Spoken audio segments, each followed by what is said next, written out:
L'intelligence artificielle, ce n'est pas une pilule qui vous rend temporairement plus intelligent, non. L'intelligence artificielle, ou IA, c'est la pratique qui tend à faire penser les machines. Le terme est apparu pour la première fois lors d'une conférence à l'université de Dartmouth en 1956. Mais le premier exploit de l'intelligence artificielle, c'est quand l'ordinateur Deep Blue bat le génie des échecs Kasparov en 1997. À l'avenir, c'est elle qui nous permettra de nous déplacer dans des voitures autonomes et d'avoir des robots domestiques. Ça vous paraît loin ? Pourtant, il y en a déjà partout dans notre quotidien. Par exemple, avec les chatbots, ces programmes intelligents de discussion qui vont permettre à Cyril de régler son problème de machine à laver, même un dimanche soir. Pareil pour Laurent qui peut papoter tranquillement pendant que son nouvel aspirateur fait le ménage tout seul. Et dont le cousin fait la même chose que lui, mais sur le sol de Mars. Ou encore quand Aurélia, qui réalise son prochain film, peut diriger une foule de 1000 personnes grâce à un programme intelligent d'effets spéciaux, alors qu'elle n'a en fait que 2 acteurs. Mais aussi tout simplement quand le smartphone de Dominique lui permet d'envoyer des SMS sans faute d'orthographe avec l'autocorrection, ou de commander un taxi sans les mains grâce à la reconnaissance vocale. Bref, l'intelligence artificielle est partout, mais attention, elle n'empêche pas encore l'erreur humaine. Oh, il est mignon ce petit robot. Je suis sûre qu'il est équipé d'une intelligence artificielle. Attention, robot et intelligence artificielle sont 2 notions très différentes. En fait, l'intelligence artificielle, ou IA, c'est une technique qui permet aussi bien à un robot qu'à une voiture, un moteur de recherche ou même à un téléphone d'exécuter des tâches habituellement réalisées par les humains. Par exemple, une voiture autonome sera capable de repérer et différencier les objets sur la route. Un moteur de recherche analysera le sens de ta demande et même ton téléphone pourra tenir une conversation.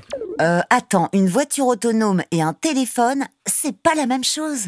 Non, mais tous les deux intègrent des systèmes informatiques. Ils sont conçus pour trier, traiter et stocker des tas d'informations.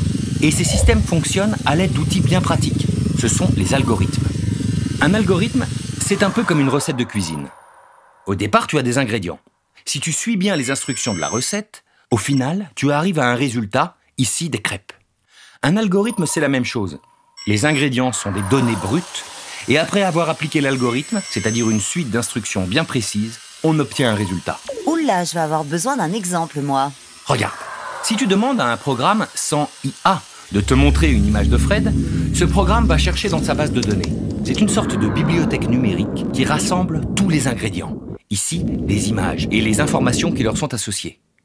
Si le programme trouve une image associée au nom de Fred, il pourra répondre à ta demande. Par contre, s'il tombe sur une photo sans l'étiquette Fred, alors le programme ne te la montrera pas. Avec un seul ingrédient manquant, pas de recette possible. L'algorithme n'est pas capable de reconnaître Fred. Dommage, elle était rigolote celle-là. Bon, et mon IA dans tout ça? J'y viens. Avec l'intelligence artificielle, le programme peut faire varier les quantités ou encore l'ordre des ingrédients pour sélectionner la meilleure recette. Tiens, reprenons l'exemple de la photo. Pour reconnaître Fred, tu dois d'abord présenter plein d'images de lui au programme. Au fur et à mesure, il va s'entraîner à le reconnaître. Ici, par exemple, le programme repère les éléments qui ne changent pas, comme la couleur de ses yeux, la forme de sa bouche ou la taille de son nez. Il identifie aussi les éléments susceptibles de changer, comme la couleur de sa chemise. Cette phase d'apprentissage aide le programme à créer une sorte d'empreinte de son visage et à ignorer le reste. Résultat, la prochaine fois que tu lui présenteras une nouvelle photo de Fred, le programme cherchera les mêmes éléments et bingo! Là, je reste bouche bée.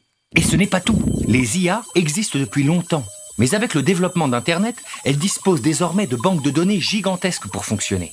Grâce aussi à la puissance des ordinateurs, qui doublent tous les 2 ans environ, et avec des milliers d'heures d'entraînement, les IA peuvent aujourd'hui aider les médecins à analyser les radios de leurs patients, te suggérer une musique en fonction de tes goûts, ou encore d'écrire des images pour les non-voyants.